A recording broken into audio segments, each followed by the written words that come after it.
Hello and welcome back to Anointed Fire. My name is Tiffany Kamini and today's message is knowing Mr. Right from Mr. Wrong. Most of us won't know if the guy that's entertaining us is Mr. Right or Mr. Wrong if Satan dresses up the wrong man the right way. If Satan sends a man to you and that man looks like the man that you want, he sounds like the man that you want, then it's easy to assume that he was sent by God. And the reason is because we want to be found by our God-ordained husbands. That's without a question. But we can become anxious. And what the enemy does is he uses how we feel against us. If you are anxious, what he'll do is he'll use that against you. If you are desperate and you don't know how you're going to pay your bills, what he'll do is he'll use that against you. You see, he understands that what you need to do is go out there and do something where you can make more money. Go back to school, start a new career, start that business God told you to start. He understands that you can do those things and get more money, but what he wants you to do is sit around and wait on a guy because you're thinking that a guy's going to come in and remove all of your bills by paying all of your bills for you. That's what the world taught us. We had those relatives who we saw that their men were taking care of them, or their men were taking care of them, and the guys were paying their rent or what have you. And then we picked up those mentalities along the way. Well, he's going to come along and he's going to pay my rent. He's going to pay my car note. Well, first and foremost, let me tell you this. Don't go out there and put yourself in bondage to so many notes and bills. That's one of the things that makes it so easy for an Ishmael to come upon you. It's very easy for an Ishmael to get a woman who's in bondage already. It's very easy for a woman in bondage to think that she's being rescued when an Ishmael comes her way. You see, the more bondage you're in, the more you're going to be desperate to be set free. The thing is, you know that you will look good in a new car, but at the same time, you do understand that you can't afford a new car. Sure, you can go out there and get a car note, but it's going to put a big hole in your monthly income. And it's going to get to the point where you are struggling to make it. Now, whenever you're like that, you're sitting up with car note and insurance, and you got all these things because you're trying to live above your means. It is very easy for Ishmael to get you. It's very easy for him to get you because when he comes, if Satan sends an Ishmael who's making $10 more than you an hour, you think he's coming to rescue you. You think he's coming to make your life a lot easier. When the reality is, God does not send free men to women in bondage. Whenever you want God to send you your husband, one of the things you have to do is release yourself from bondage. Get out there and start doing what God told you to do. It's okay to drive a 2004, 2005, 2006. Just pay it out cash. It may not be the prettiest car on the highway, but it's getting you to where you need to be. It's functional. That's what you need. You need something to get you around until you can afford a better car or until you have enough faith for a better car. But in the meantime, you shouldn't go out there and put yourself in bondage. How do we know when the guy that has approached us is Mr. Right or Mr. Wrong? Mr. Right will never try to lead you to sin. And that's one thing you got to understand. If a man is trying to lead you to sin, he's leading you in the wrong direction, which means he's perverted, he's twisted. He's not leading you in God or towards God. He's leading you away from God. So that's a clear indication that he is not from God. The man of God that God will send to you is going to lead you in God, into God. He's going to teach you. He's going to instruct you, lead you, cover you, protect you, and love you. He's not going to lead you away from God. He's not going to encourage you to sin. He's not going to allow you to be put in a situation where you got to choose between him and God. He's just not going to do it. Anytime you're dealing with an Ishmael, Ishmael requires a sin offering. Ishmael needs you to do something against God so that he can be with you. And let's go ahead and get one thing straight. Ishmael can and will marry you if he thinks you're good enough or you're anointed enough. Ishmael will come out and marry you. A lot of women get it twisted. They think that, this guy is doing this and this guy is doing that. That means that he must be a good man. No, Ishmael will marry you. Ishmael will marry you. And I know because, like I said, I've been married twice. Ishmael will marry you for the wrong reasons because he thinks that he can get something from you. Understand, there are men out there who will look at you and there's a mystery to you. There are so many things that he wants to do in his life or he wants to do to you. And being married to him gives him full-time opportunity to pursue those things or to pursue the whole knowledge of you.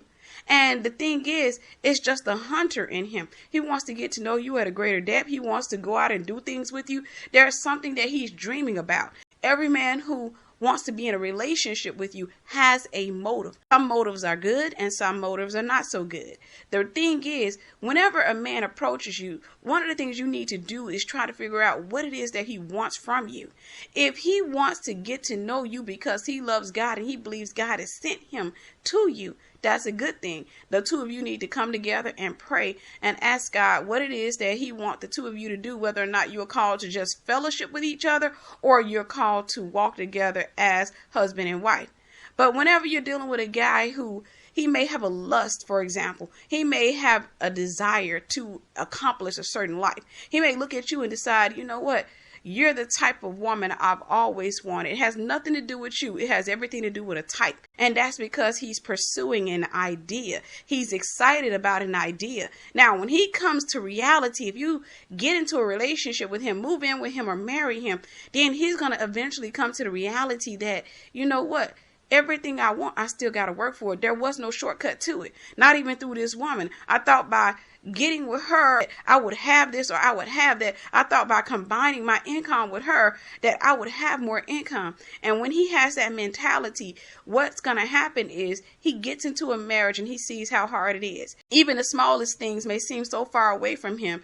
And for that reason, he may start to reevaluate his relationship with his wife because he's no longer getting what he came into that marriage for. So he starts to look at her from a different angle. He starts to actually pay attention to her and he realizes he's not attracted to her at all. He realizes that he doesn't want to be with her. He wanted the idea.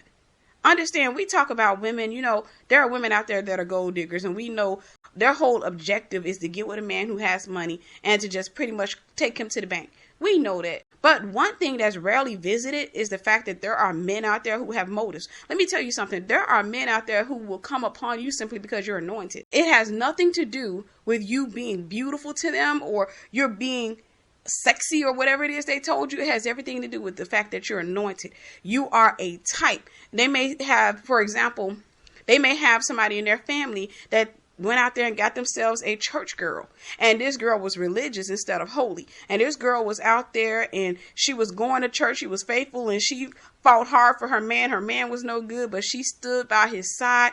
She remained faithful to him all the way up to the end. And they look and they say, that's what I want. That's the type of girl I want. Well, they come upon you and you're anointed. They listen to you and they realize, you know what? She's the type of girl who wouldn't cheat on me. This is a really good girl. So they look and they pair you up with this other girl in their mind and they think you're that type. So in their mind, they think, well, I can get into a relationship with her and I can take her through a lot of things and she wouldn't leave me. She will be with me for the rest of her life. Understand that a lot of men do want to spend their lives with you. Whenever you're dealing with an adulterer, most adulterers have no desire to leave their wives. Most adulterers have no desire to go and be with the other women. Their desire is to simply have their cake and eat it too. They want the wife at home who doesn't complain, who doesn't cry about what they're doing, who just allows them to go out there, who takes on this mentality where they say, well, at least he's coming home to me and I'm the main woman. They want a woman like that they can go out there and cheat on and they don't have to hear about it. They want to be able to go out here and carry on multiple relationships, but they want to have their wife to come home to. That's not love. The thing is, it's all about themselves. They have erected themselves as idols, and what they're doing is they're constantly sacrificing their wives' love, self-esteem, and her feelings for their own selfish objectives. Understand that there are going to be a lot of men who come upon you. There are going to be men you're attracted to. There are going to be men who are anointed. There are going to be men who are fake. There are going to be all types of men. And the thing is, you got to try to discern who they are to you. You got to try to figure out who they are. And more than that, let me retract that. You don't try to figure it out. What you have to do is pray about who they are to you. You can't get caught up in the conversations, the looks, the money aspect of it. You can't get caught up in the fantasies because it's so easy to sit back and look at a guy and say, he has this and this and this and this. And then you start attaching your future and all of your plans to what he has. And you realize it's all doable. You realize that now I can take all those trips I wanted to take. I can go all those places I wanted to go. I can do all those things I wanted to do. With him, my life will be complete. You're looking at the things. You're looking at what's in your mind.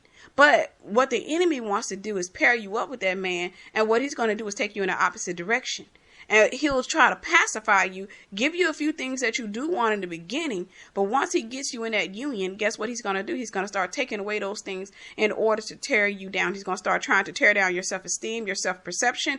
He's going to start tearing down your respect for your husband. He's going to tear down your peace. He's going to start tearing you down. Why? Because Satan always has to dice up his meal before he devours it. That's what he's going to do. He's going to begin to tear you down. We have got to get to the point where we learn to do the things for ourselves that we want men to do for us. It is so easy for a woman to get up and say, I can't wait to meet my husband because I want to go out of town. I can't wait to meet my husband because I want to go out of the country. I can't wait to meet my husband because I want to get a 5-bedroom house with 3 bathrooms and I want an acre of land. I want this and I want that. Get up and do those things yourself. Get the knowledge that you want for yourself. That's the problem with the average woman today, is a lot of women are turning around and trying to figure out what they want in their future with their husbands as opposed to what they want now. A lot of women don't think about taking the future that they plan for themselves and making it happen in the right now. Taking those futures. And I know you may say, well, I can't afford this and I can't afford that. The reality is not the money that's going to get you the stuff. The money is just the currency. It's the knowledge. So what you need to do is pursue the knowledge. Go out there and educate yourself. If you want to go out and buy a foreclosed home, educate yourself. Find out how to buy foreclosed homes in your city. Find out the ramifications. Find out what you need to find out. And just start studying that thing. And what you may do is you may find a loophole. You may find an easy way to buy a home. You may find little tricks and things that you can do to get a home at a reasonable price. Learn those things, because when your husband comes, you need to be able to help him with something, because you're called a helpmate. You need to be able to help him with something. You need to be able to come in with some information. You can't just come in with your sexiness. You just can't come in with your job and you're talking about what you do. Well, I do this from 9 to 5 every day. I work really hard. Plus, I come home and I cook and clean and I do this. What else do you do? What can you help your husband with? You got to understand, if you want a man, especially if you want a man of God who's powerful, you got to have more than just wifely skills around the home. You got to be able to help that guy. You got to be able to help him. You can't just be saying, well, I cooked and cleaned and I had sex with him. What else did you do? Did you help him with the vision that God has given him? Do you have a vision even? The thing is, we got to come out the mindset, like I said, that a man's going to come into our lives and rescue us. Because whenever you're sitting out there waiting on somebody to rescue you, Satan's going to send Ishmael behind Ishmael, and every last one of them going to look like Isaac. And they're going to come to you and they're going to say all of the right things, but they're going to be the wrong men. And then somebody's going to come along who's going to snatch you, reel you in. And what they're going to be is nothing but bait for Satan. And their whole point is to get you away from the purpose that God has created you for, and to get you outside the will of God so that the enemy can attack you, dice you up, and devour you. That's his whole goal. That's his whole role. That's his whole purpose. Please understand that you can ask God who a man is to you. You got to ask him what the man is. If a man comes upon you, and let's say, and for myself, for example, I want to tell you, I know that it's possible for a man to come to me and I can think that he's Isaac. I'm not trying to assume that I got this thing so figured out that I'm going to automatically know Isaac from Ishmael. It's easy for a man. He may be able to come up on me and I may see everything that I know that's in my husband, because God is changing my mind, because God has been transforming me. And as he transforms me, what I'm doing is I'm getting to know my husband, even though I don't know him. I'm getting to know him by getting to know him myself. I'm getting to know him because God is starting to wake up gifts and understandings and plans. He's starting to wake so many things up in me that he's giving me a story of my husband. He's telling me a lot of things about my husband. Now, some man may come along and he may fit everything I know my husband is. He may be perfect. He may come along and he may have all of these plans and goals, and we'll probably be able to sit down and have a powerful conversation. So don't be alarmed if you find me one day and I'm courting an Ishmael. But one thing that you can know is that I'm not going to sin with him. I'm not going to give him the sin offering. I'm not going to sit back and put myself in a situation where I can be tempted or he can be tempted. What I'm going to do is I'm going to obey God. I'm going to keep praying about him. I'm going to fast, and I'm going to say, Lord, if this is not the man you chose for me, drive him away from me, because I don't want to end up in a marriage with the wrong man. I don't want to end up in a marriage that's either scheduled to end or scheduled to end my life. I don't want to end up in that. So because I know that I want my God ordained husband, I know that I need to wait. And I know that some man can come upon me and look like Isaac and he be Ishmael instead. And because of that, he may look and sound like Isaac. I need God. I can't lean to my own understanding. I need God to tell me who this man is. I need God to drive him away if he's not the right man. And if God tells me, hey, that's not your husband, I will happily tell him, hey, I'm going to have to ask you to stop calling me. I'm going to have to cut off all communication because you know what? You're not the God ordained husband for me, but I do pray for you and the wife that you have. Because the thing is, I understand that marriage is not about me. That's one of the understandings that most women have to get. When you still think marriage is about you, you're going to be constantly looking around for your husband because you're thinking he's supposed to come in and make your life complete. Marriage is not about you. Marriage is about God. One thing I've learned in ministry, for example, in ministry, God has given me many gifts, many things. And he really blew my mind when he told me they're not for me. They're not about me. They're for his people. Now, he's given them to me. I'm blessed by them. I'm getting blessed because I'm doing certain things. I'm getting paid for certain things, as far as my business goes. And I'm being able to help others. And while I'm helping others, God is blessing me. So I'm being blessed by it, but it's not for me. I'm being blessed because I'm obeying God. Same thing with marriage. Marriage is not about me. Marriage is about God. Marriage is about my husband and I fulfilling our purpose in the earth because we all have an assignment.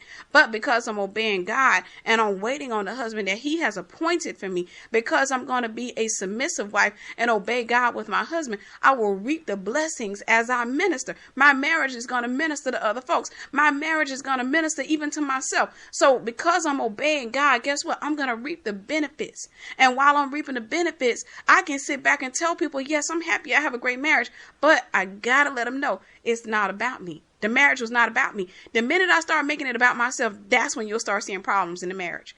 When I start making it about how I feel and what he's not doing, then that's when I start seeing problems in the marriage. The easiest way to destroy a marriage is to become self-centered. That's the easiest way. The greatest way to keep your marriage is to keep God ahead of your marriage and be led by the Spirit of God. Also to follow the order of God. Christ is the head of man, man is the head of wife. So in order for a marriage to work, that order has to be instituted. But at the same time, to make these things easier, you need to wait on your God-appointed husband. You can't just go out here and get a guy, think that you're going to take him to church with you and you're going to try to change his mind. You're going to tell him about God, or if he's already in church, you think that you're going to bring him to your side and you think you're going to reel him in with the wisdom, knowledge, and understanding you have. No. What you need to do is simply be patient and wait on God. Remember, patience is one of the fruits of the Spirit. You have to be patient and wait on God for your God-appointed husband. When an Ishmael comes upon you and he's not sent by God, he may pretend to be Isaac. He's going to do a lot of things to try to confuse you. He's going to do a lot of things to try to get you to fall in love with him. But the one thing that he's going to do is he's going to try to establish a soul tie with you. Why? The soul tie serves as a bridge from him to you, and it gives Satan the ability and permission to cross over into your life through your disobedience. So one of the things that he's going to do is he's going to try to establish a soul tie with you.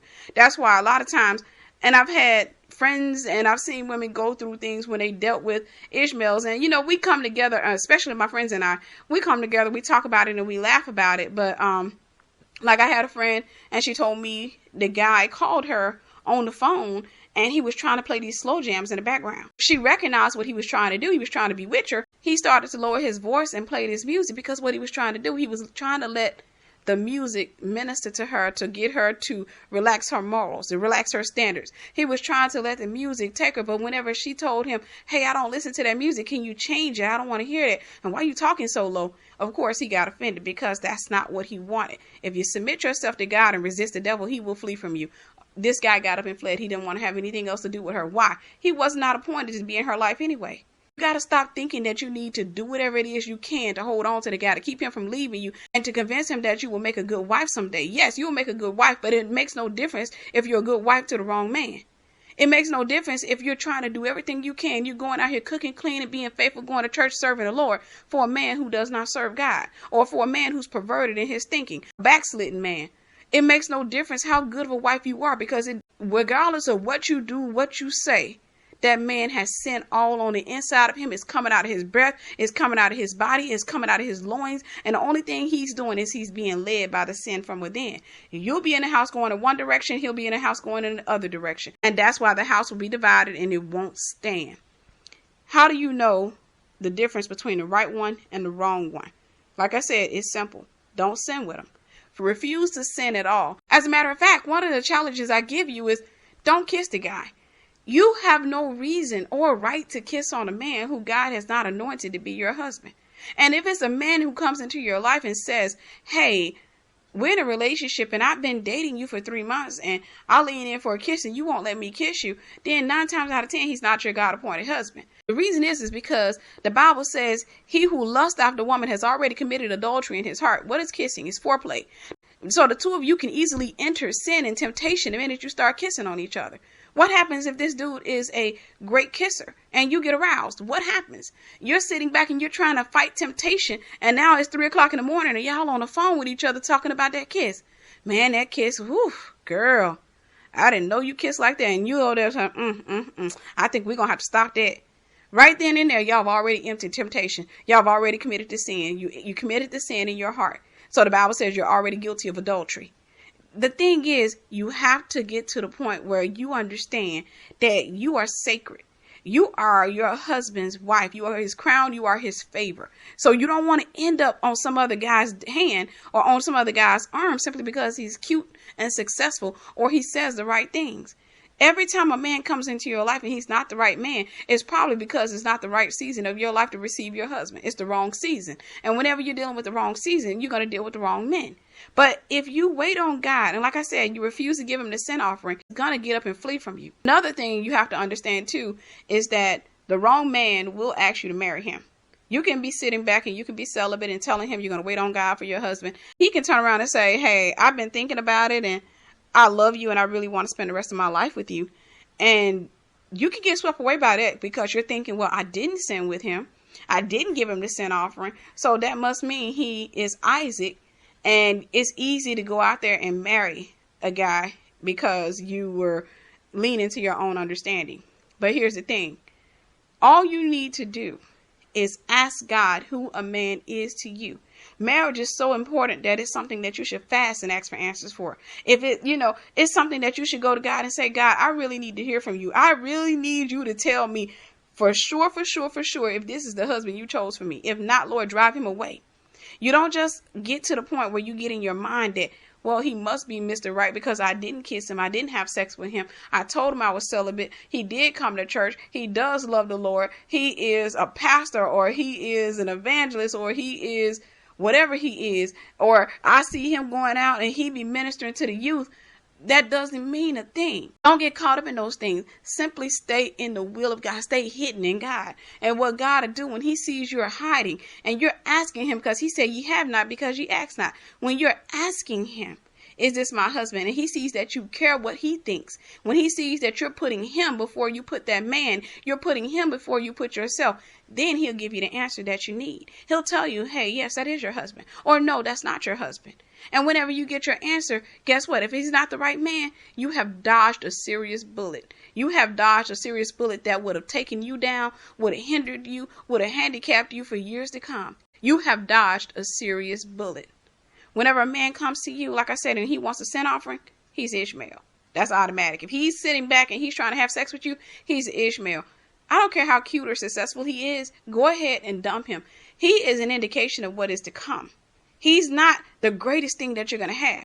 If you find that the men, the Ishmaels that the enemy sends after you are successful men, 9 times out of 10, your God-ordained husband is very successful. Those Ishmaels are coming to distract you because they look like a blessing. They sound like a blessing. And you have your imagination to make you think that they're a blessing. But the reality is, if you simply give it to God and God sees that you care about what he thinks, you care about what he feels, and you are putting him before you put anything else, then God will give you the answer. God will make it clear as to who this man is or who he is not to you. The problem today is most women really don't care what God thinks. Most women have placed themselves before God.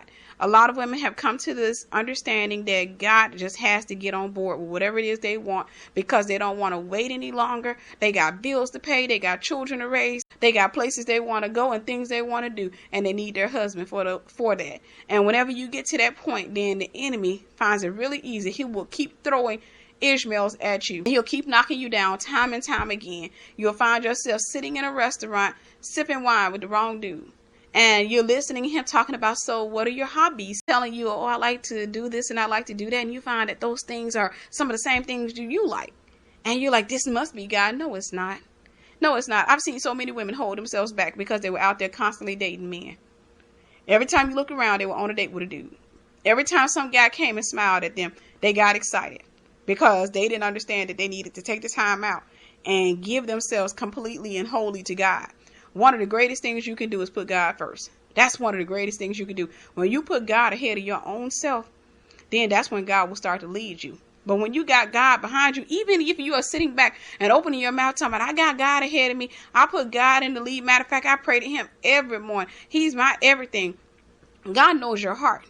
So God knows what position he has with you. He knows whether or not you're going to put a man before him or you're going to put yourself before him. He knows that he sees it in your heart. You're constantly stepping over him every day or trying to step past him. He sees that.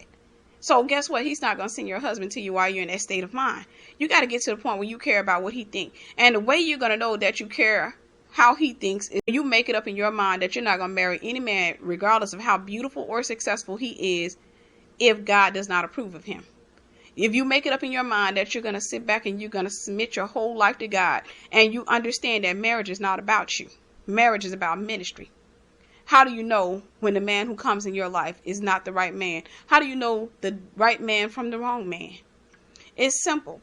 You simply submit yourself to God. We're going to keep reiterating that. I know you're looking for a list, but it's just as simple as asking. God said, ye have not because ye ask not. And I can sit back and I know you want me to come and say, number one, do this. Number two, do that. It's not by your works that he's going to be discerned. Because the enemy is crafty. You cannot sit back and find out a man simply because of his works. Now, there are some things that he will reveal himself. If he starts trying to request a sin offering or doing little things that you know are ungodly, then of course he will expose himself. But the most craftiest of demons will come and play that role to a T. Will come and start talking to you the way you know a man of God talks. He will even start speaking in false tongues. He'll start doing everything that you think a man of God should do. He'll be in church raising his hands. He'll be shouting, spinning around, passing out. He'll be doing everything. And you'll look at that man and say, I praise God for him. God sent him into my life. And the whole time God is trying to get your attention, saying, baby girl, that's not him. That's not him. That's not him. Like I said, there may be a time where a man comes upon me and I don't know the difference between him or Isaac. He may look like Isaac to me. He may sound like Isaac to me. We may sit down and have some pretty deep conversations. And I may be sitting back just excited and saying to my friends, like, girl, I think this is him. I'm just thanking God for him.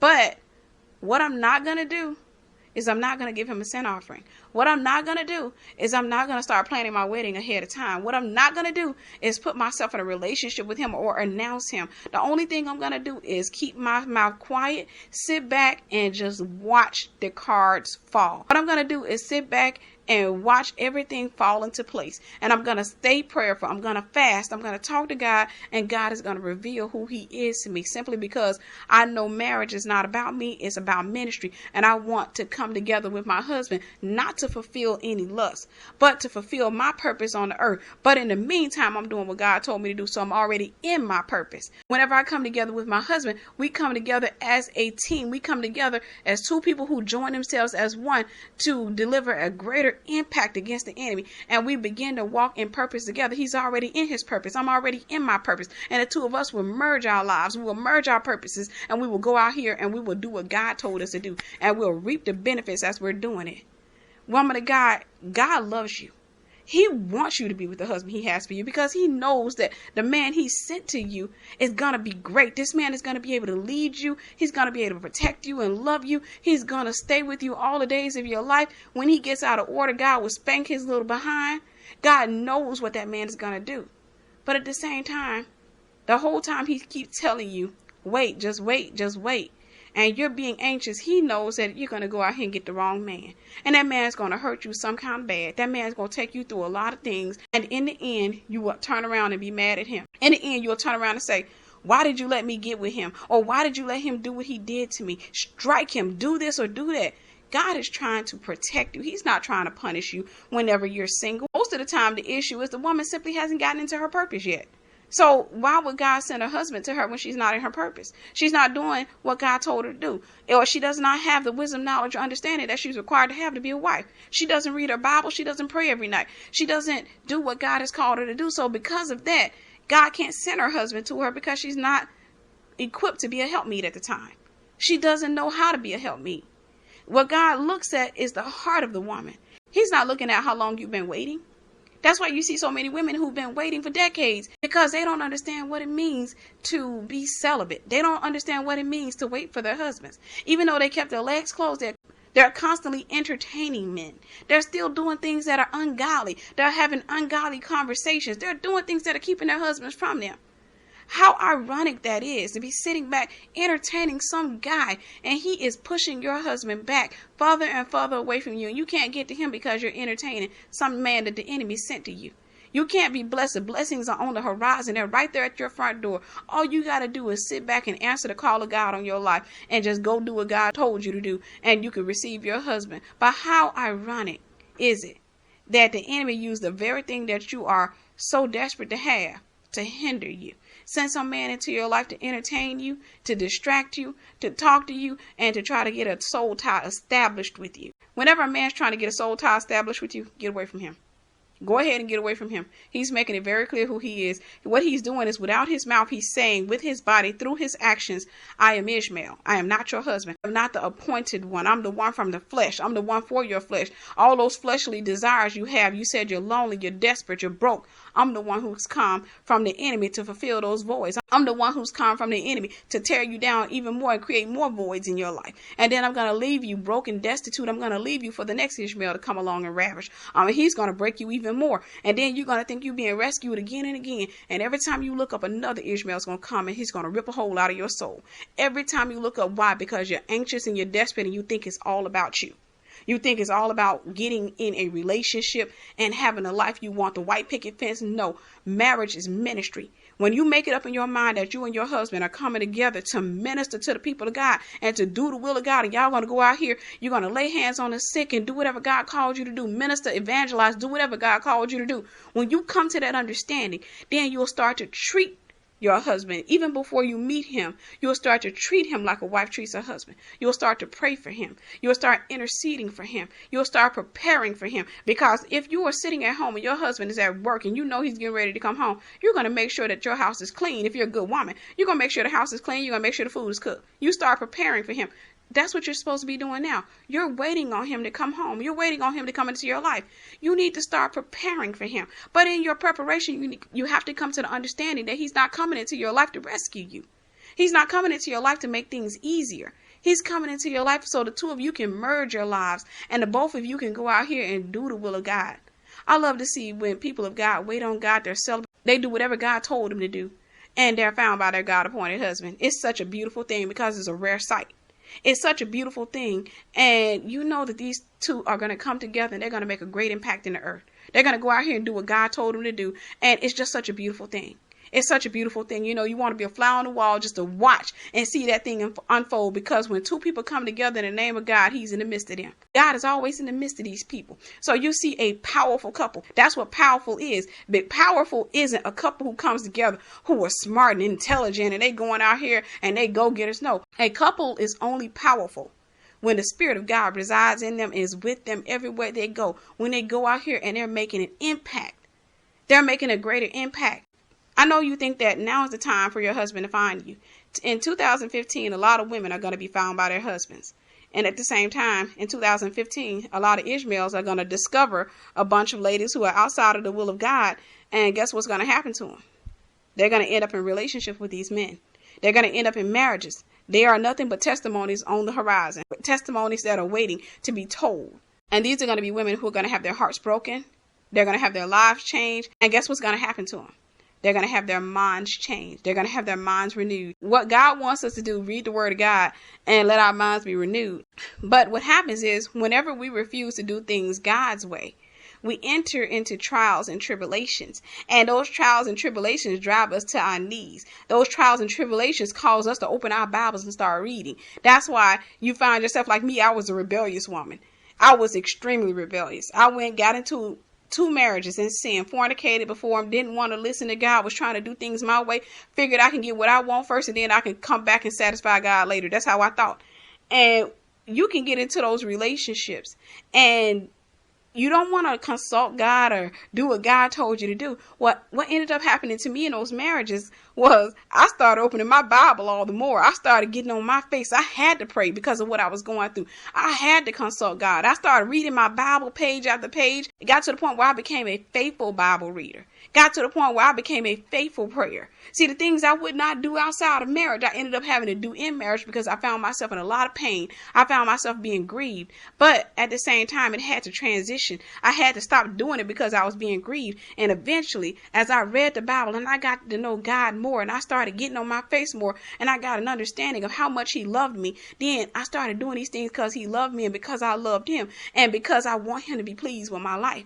And the more I got to know him, the more I got to know myself. And the more I realized the men I had chosen for myself was not right. And then the more I realized that the men that I'd chosen for myself were not the right men for me. I started to realize my purpose, and I realized the men that I'd chosen for myself, we were going in opposite directions. We had different visions, different plans, and I began to realize that I had made those choices in my broken states. They were great for certain seasons because of the voids I had. They had some characteristic or some flaw that fulfilled whatever void I thought I had at that time or felt like it was filling that void. But what ended up happening was as I began to grow in God, God started filling those voids. And then all of a sudden they didn't have a position or a place in my life. All of a sudden they didn't have anything else to do with me. They didn't know what to do because guess what was happening to me? I was growing out of being a woman to being a woman of God, then a daughter of the Most High God. You can't just go around thinking that being a servant is good enough. A faithful servant is what God wants. He got a lot of servants. He got a lot of people who go to church. He got a lot of people who read their Bibles and pray to him. And they say, God knows my heart. I'm trying to do right. God knows this and God knows that. He has a lot of servants. But where are the faithful servants at? There can be 10,000 people who watch this video. But will you, if you are the only one, will you be that one person who becomes a faithful servant? That one woman who decides that I'm not getting with any man unless God gives me his stamp of approval for our marriage. I'm not going to go out here and get into a relationship simply because I need this or I need that or I want this or I want that. I'm not going to get into a relationship based on my lust or my desires or my voids or my fears or my anxiousness or my biological clock. I'm going to get into a marriage because God appointed for us to come together at such a time so we can go out here and do the ministry he's called us to do, because our marriage is a ministry. It's not about me. It's not about him. It's about us coming together, doing the will of God. But at the same time, because we're serving God, we're going to reap the benefits. That's what marriage is about. If a man approaches you, listen to him. For out of the abundance of the heart, the mouth speaks. Let him talk. Don't be so quick to sit there and hold a whole conversation because you're excited and you're telling this man everything it is to know about you. No, let him talk. Let him open up his heart to you. Let him reveal what's on the inside of his heart. Let him talk.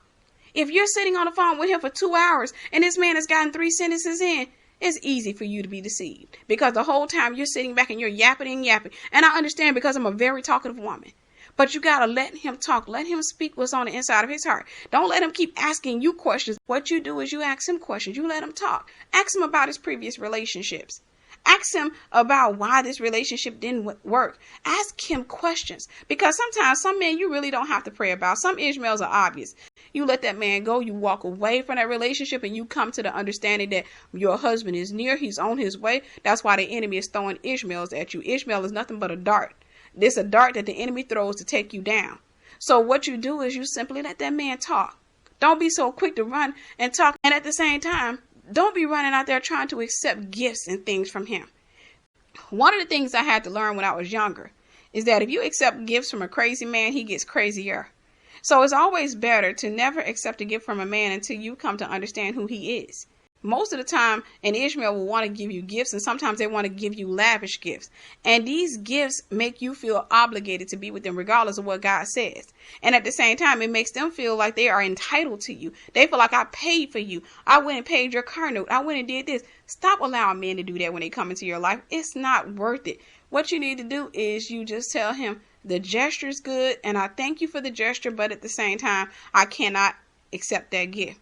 And I know some of you saying, well, he's going to get up and run away from me. Praise the Lord. That is what you want him to do. If he's not God's appointed one for you, if he's not the one that God sent to you, you want him to get up and get away from you. That's not a bad thing. Please stop allowing Hollywood to tell you that it's a bad thing. It's not. It's a great thing. It's okay to accept roses. It's okay to go out to eat and let him pay. It's okay to do little small things. But these lavish gifts where he's paying your notes and buying you furniture and stuff like that, you got to stop that. But the minute you realize that he is not your God-appointed husband, you need to disconnect. Disconnect immediately. Don't continue to entertain him, because what you're doing is you're trying to convince yourself that he's good enough for you to sin against God for. What you're trying to do is see if there's any other way that God would change his mind. God's not going to change his mind about that man. If God has already told you and revealed to you that that's not your God-appointed husband, then guess what? You need to get up and get away from him that same day.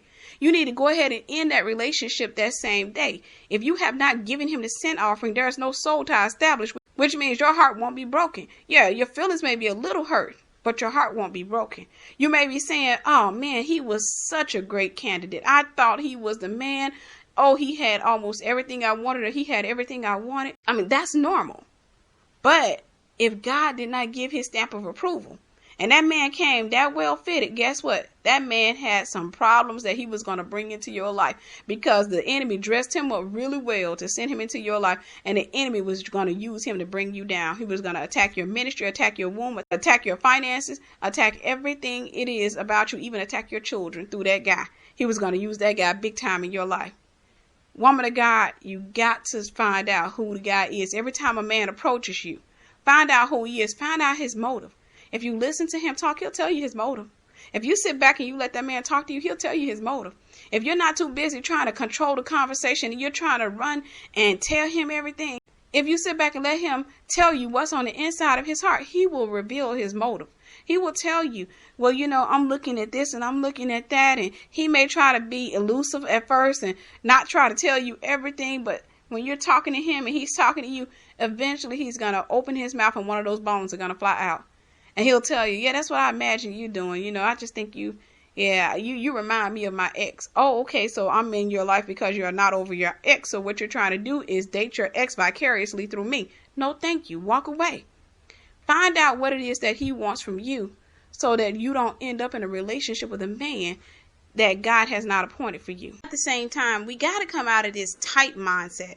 Remember, the type of men that the enemy sends at you is usually the type of demons that he's been sending after you. It's usually familiar spirits. It's the type of spirits he's been sending after you time and time again to attack your purpose, to attack who you are in the earth realm, to keep you from fulfilling whatever it is that God called you into the earth realm to fulfill.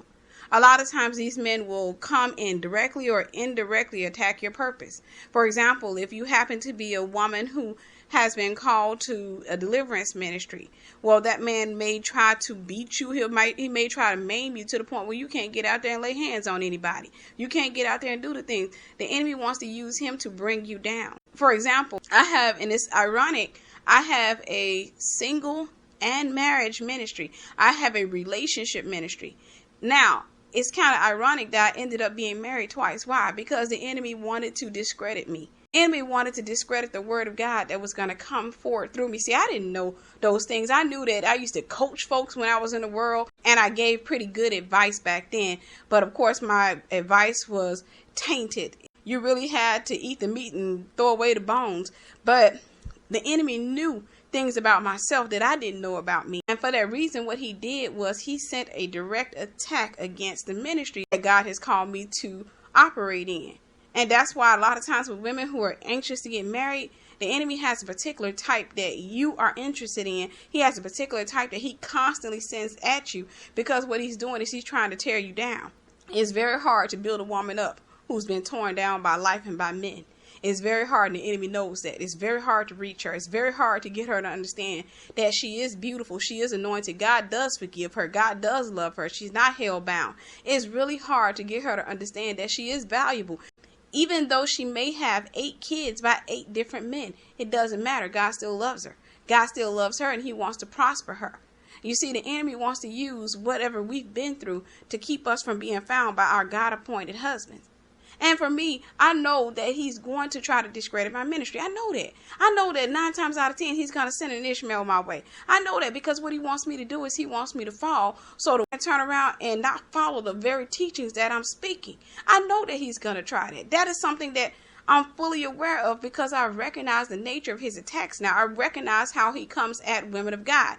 If you start ministering about relationships, guess what? He's going to start sending men after you to attack you in that area. If you start ministering about marriages, then what he may do is try to get you married and then try to destroy your marriage. Because if he gets you with the wrong man, he knows he can enter you into an on again, off again relationship, meaning Satan is playing with the switch. Satan can go over there, cut the lights on, cut the lights off. He can control the climate of your relationship. He can control the weather of your attitude. So he knows that by getting you into the wrong relationships, he can discredit your ministry. But he really can't discredit it. One of the things I've learned is that people who have God, who have an ear to hear, like Christ said, those who have an ear to hear, let them hear. He knows that the people who have an ear to hear, they're going to hear. But he knows that the people who are struggling, the people who are still trying to lean to their own understanding, it's very hard for them to get past what they see. It's very hard for them to get past what they see or hear. And like I told you,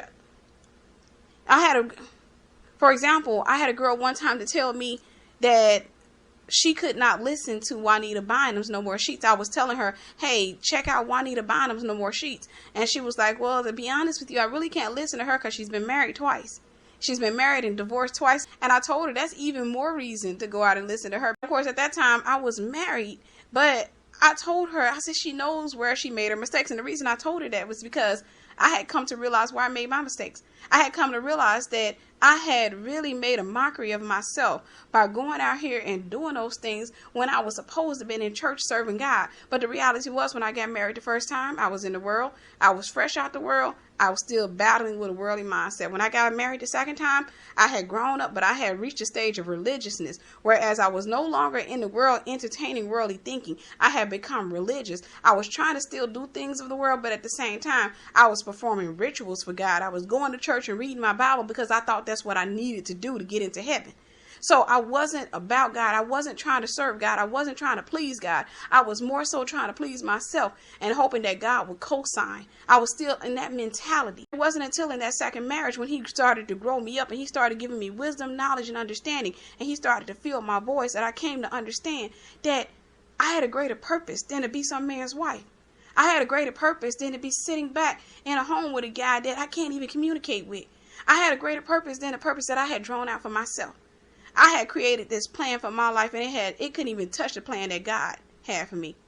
It didn't even bring a candle to the plan that God had for me. Because why? I was too busy trying to do things on my own, based on my own lust, my own fears, my own desires. I was trying to do what I wanted, when I wanted, and how I wanted. And I thought I could make God co-sign. I thought that I could take it to God. Like most women think, I thought I could take it to God and I could say, hey, well, look, now it's done. It's a done deal. I done married the guy. So I need you to clean him up. And this is what we're going to do. I'm ministering to him from within the house. I'm trying to get him saved. You know my heart, so bear with me with this. You know, I thought like that. I thought that, hey, I can get with the guys I got with, and I'm going to demonstrate to them, and I'm going to talk to them about God. And they're going to all of a sudden get an awakening in their spirit, and they're going to realize, like, oh my gosh, she's right. I should love the Lord. I should go to church. I should serve God. I shouldn't do all the bad things I've been doing. And then I was going to be bragging for the rest of my life. Well, hey, yeah, I met him. You know, he was in the world, what have you. I took him to church. I didn't understand at the time. But now that I understand, guess what? I do understand that my Father in heaven, my everything, my love and my life, he wants to be glorified. And I want to glorify him. I want to glorify him with my marriage. And it's not my marriage, it's his marriage. It's the union that he placed together. I want to glorify him. I want him to be pleased. So I want him to go and say, hey, sweetie, this is the man I've chosen for you. This is the one that I've been telling him to wait. I've been giving him patience. I've been dealing with his patience. I've been telling him that I've been dressing your wife up. I just need you to wait for her. I've been preparing her. I've been empowering her. I've been using her. I've been correcting her, rebuking her, chastening her, but I'm loving her. And I'm taking her and I'm making her into everything that you will need to complete the journey that I've given to both of you. So the two of you come together in purpose, in my will, to do what it is I called you to do. And y'all can make a great impact in the earth. And while y'all doing that, y'all going to get blessed. While y'all doing it, y'all going to get blessed in the meantime. Y'all going to be sitting up and you're going to enjoy each other. You'll travel the world. Sometimes you'll travel for ministry. Sometimes you'll travel for vacation. You'll travel the world. You'll go out here. You will lay hands on the sick. You will cast out demons. You will do what I called you to do. And guess what? You're going to have a wife who loves you. You're going to have a wife who respects and honors you. A wife who is not afraid to submit to you. But at the same time, you got to keep submitting to me. Because as soon as you dishonor her, I'm going to rebuke you. I'm going to chasten you. And guess what? Because of the anointing I placed on the inside of her, you got to take care of her. You got to pray with her, pray for her, cover her, protect her. You got to teach her. You got to lead her. You got to do all of these things. But the minute you start to dishonor her, you have dishonored me. That's what I want, because I want God to be pleased. And that's what I want for you. I want you to be found by your God-ordained husband. I want you to experience your husband. And I can tell you that with such a passion because I'm excited, because God has revealed so many things to me in this hour. He has revealed so many things to me now that he's gotten me to understand that marriage isn't about me. And I'm even more excited about marriage now than when I thought it was about me. I'm even more excited about it because I realize that he's going to use me. He's going to enrich me and empower me. All I got to do is obey him and serve him and love him and be willing to be corrected by him. And he's going to send somebody into my life and we're going to go out here and do his will and his works, and he's going to be pleased and he's going to say, faithful daughter. And I'm going to say, yes, Father. And I'm going to be happy and my husband's going to be happy. But at the same time, it's not about us, but we getting the benefits. We are reaping the benefits in the midst of it. When God wakes us up at 5 a.m. and tell us to go here because I want y'all to go over here and pray for people, or I want y'all to go over here and do this, I'll be able to get out there and do those things. You know why? Because I understand it was not about me in the first place. When we're sitting back and we're wanting to spend time with each other and the Lord break us and tell us, hey, look, I need y'all to go on a fast. You mean I can't touch my husband for a month? I can't touch him for a month. He can't touch me for a month because God's called us to a fast. But that's okay because it's not about me. What he's doing is he's empowering us. And at the same time, he's tearing down the flesh or any pride, anything that has came between us, because those things don't just come in you. They come between you. They come between you and the Lord. They come between you and your spouse. That's what you want for your marriage. Marriage is not about you. And if you really get the concept, if you really understand what God wants with a marriage, I'm telling you the truth when I say you will find yourself getting even more excited about marriage. You will find yourself wanting to wait for the husband that God has for you, because this man is going to love, honor, and protect you. He's not going to lead you away from God. He's going to lead you in God, for God, because he's of God.